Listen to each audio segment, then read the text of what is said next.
महाभारत का 18 दिनों का विनाशकारी युद्ध जब समाप्त हुआ तो श्री कृष्ण ने अर्जुन से कहा, अब तुम रथ से नीचे उतर जाओ।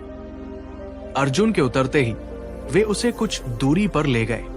फिर श्री कृष्ण ने रथ के ध्वज पर स्थित श्री हनुमान जी को संकेत दिया कि अब वे उतर जाएं। जैसे ही श्री हनुमान रथ से उतरे, अर्जुन के रथ में भयंकर विस्फोट हो गया।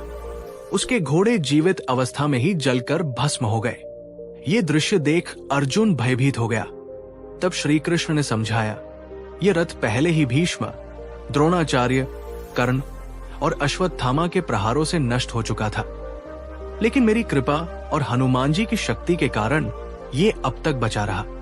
जैसे ही वो कृपा हटी, इसका अंत हो गया। युद्ध के बाद भगवान श्री कृष्ण शोक संतप्त गांधारी से मिलने पहुंचे। अपने 100 पुत्रों की मृत्यु से दुखी गांधारी ने श्री कृष्ण को देखकर रोष में आकर श्राप दे दिया, जैसे मेरे पुत्र आपस में लड़कर मारे गए, वैसे ही तुम्हारा यदुवंश भी आपस में लड़कर नष्ट हो जाएगा। भगवान श्री कृष्ण ने गांधारी के उस श्राप को स्वीकार किया और उसे पूर्ण करने का संकल्प लिया। कुछ समय पश्चात अहंकार में चूर यदुवंशी बालकों ने महर्षि दुर्वासा का अपमान कर दिया। क्रोधित होकर ऋषि ने उन्हें शाप दे दिया कि यदुवंश का नाश निश्चित है। शाप का प्रभाव ऐसा हुआ कि एक पर्व के अवसर पर सारे यदुवंशी प्रभास क्षेत्र में एकत्र हुए। वहां उन्होंने मदिरा का सेवन किया और नशे में चूर होकर आपस में लड़ पड़े। वे एक दूसरे को निर्ममता से मारने लगे। अंततः भगवान श्री कृष्ण को छोड़कर पूरा यदुवंश समाप्त हो गया।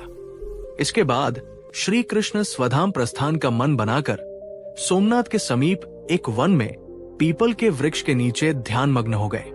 उसी समय जरा नामक एक बहेलिये ने उन्हें हिरन समझकर विषबाण चला दिया।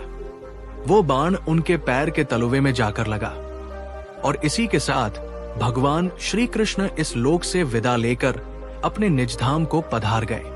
अगर आपको ये कहानी ज्ञानवर्धक और भावुक लगी हो तो कृपया इस वीडियो को लाइक करें, अपने विचार कमेंट में जरूर बताएं और हमारे चैनल को सब्सक्राइब करना न भूलें।